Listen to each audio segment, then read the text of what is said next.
নবীকে কেমন ভালোবাসতে হবে, নিজের মা বাবা নিজের সমস্ত কিছু থেকে নবীর ভালোবাসা আল্লাহর ভালোবাসাকে প্রাধান্য দিতে হবে।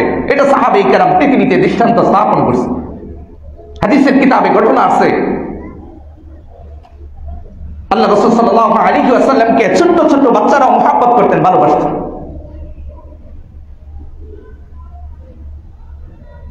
আল্লাহ রাসূল সাল্লাল্লাহু আলাইহি ওয়াসাল্লামের একজন সাহাবী ছিলেন হযরতে আব্দুল্লাহ রাদিয়াল্লাহু তাআলা। আর আব্দুল্লাহ রাদিয়াল্লাহু তাআলা আনহুর পিতা ছিল, তার নামও ছিল আব্দুল্লাহ, কিন্তু সে ছিল মুনাফিকদের সর্দার।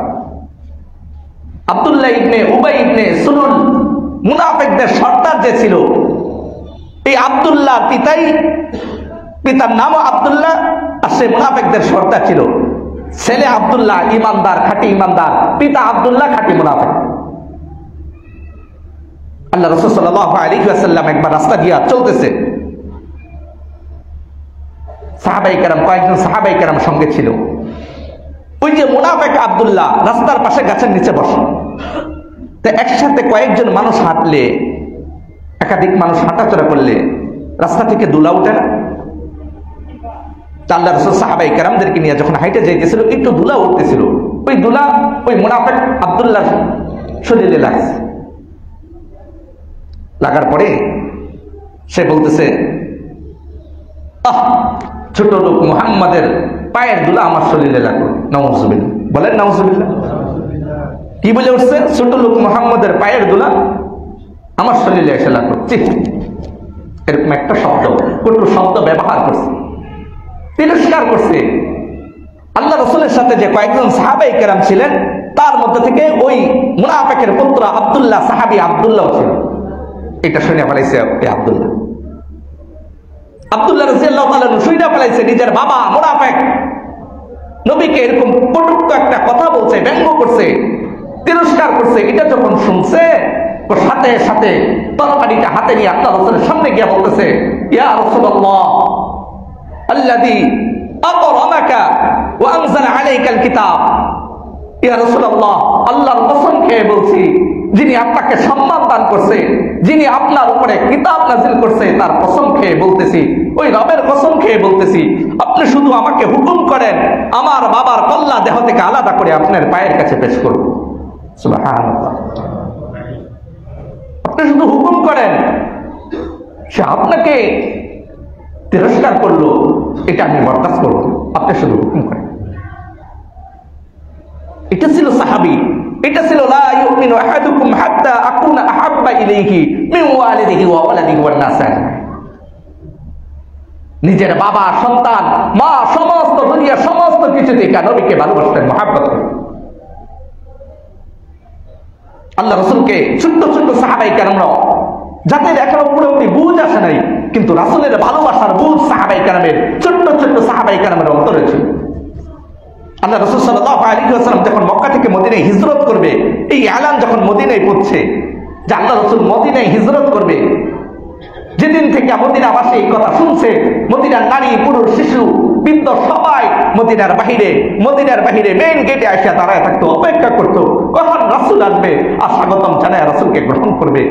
প্রতিদিন আইসা মদিনার ছোট্ট ছোট্ট শিশুরাও, ছোট্ট ছোট্ট সাহাবীরাও বাবার আঙ্গুলের ধরে ধরে এসা মদিনার বাহিরে অপেক্ষা করে, কিন্তু আসে না।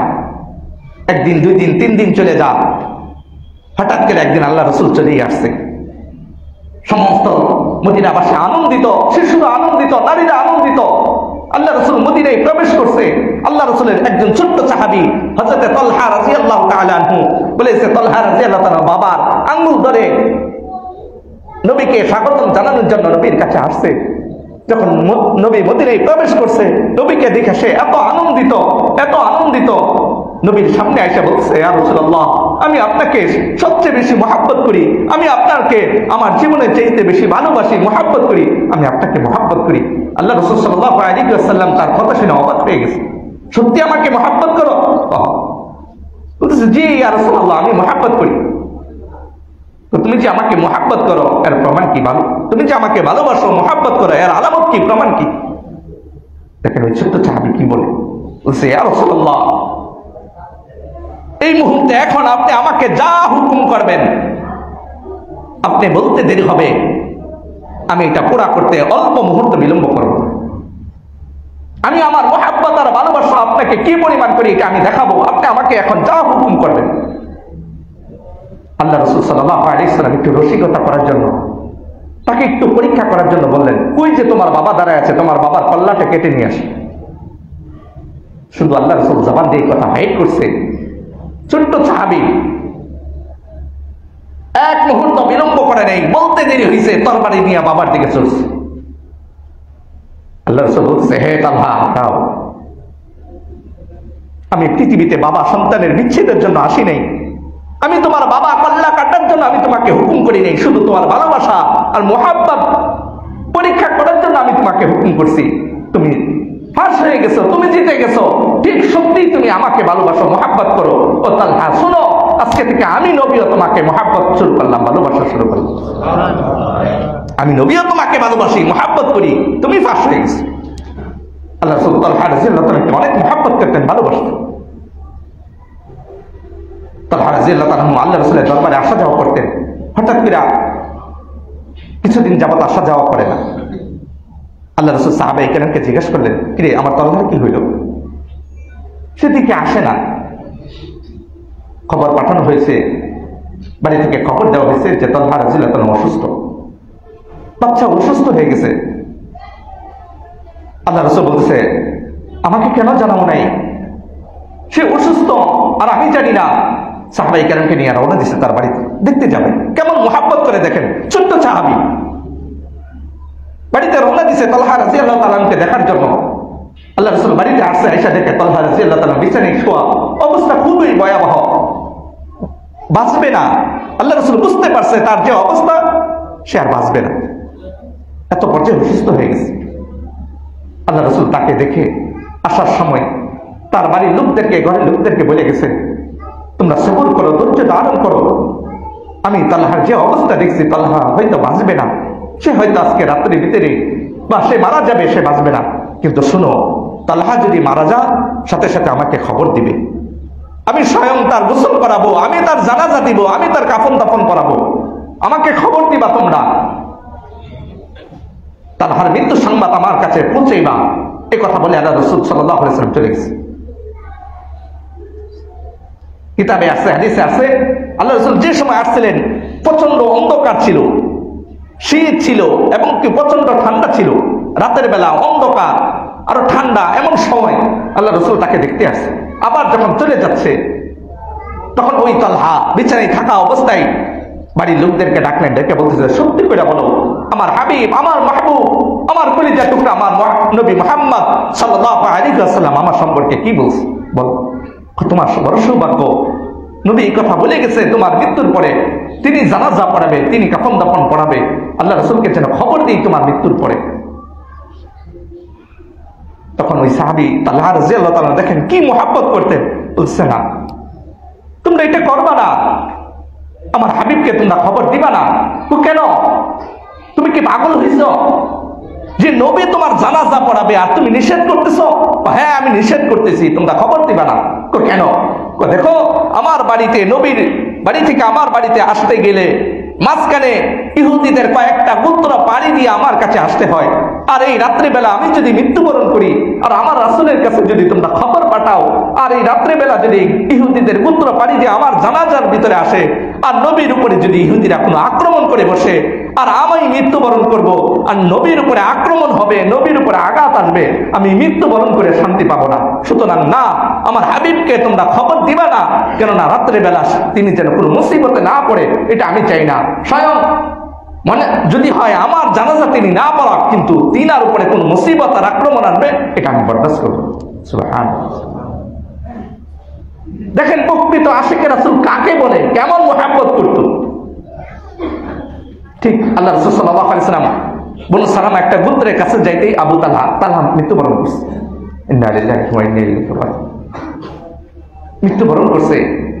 তালহা ওসিয়ত করছে, আমার রাসূলকে খবর দিবা না এই রাত্রিবেলা, তিনি অন্ধকারে আসতে গেলে অনেক মুসিবত হইতে পারে, ইহুদিরা আক্রমণ করবে। তার ওসিয়ত অনুযায়ী বাড়ির লোকেরা কাফন দাফন শেষ করে ফেলছে, দাফন করে ফেলছে।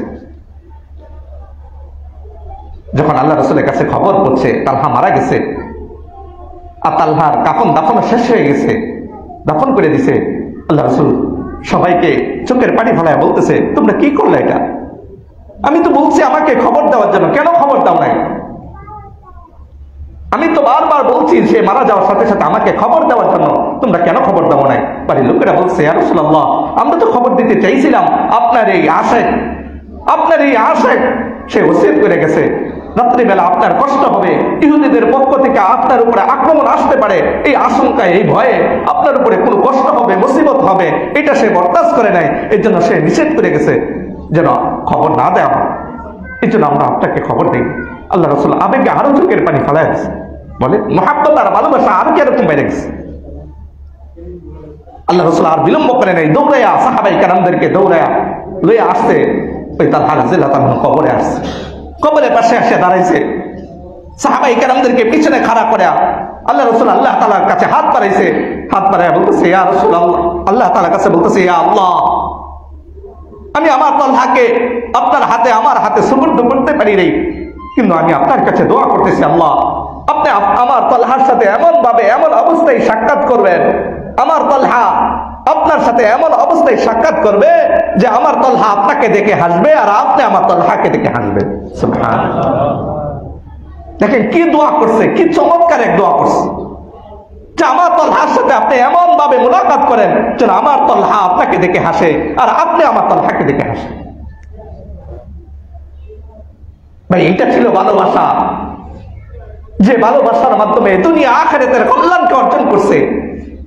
সাহাবায়ে কেরাম পৃথিবীর এক নজিরবিহীন ইতিহাস, এক দৃষ্টান্ত স্থাপন করছে। ভালোবাসার দৃষ্টান্ত যদি নিতে হয় তাহলে সাহাবায়ে কেরামের কাছ থেকেই নিতে হবে। পৃথিবীর কোন ইহুদি নাসারা খ্রিস্টানদের কোন কালচার মুসলমান ওইটা থেকে কোনোদিন ভালোবাসার শিক্ষা অর্জন করতে পারে না। আমাদের ভালোবাসা একমাত্র কার জন্য হবে? আল্লাহর জন্য হবে। আল্লাহ তাআলাকে, আমার রাসূলকে ভালোবাসা হবে।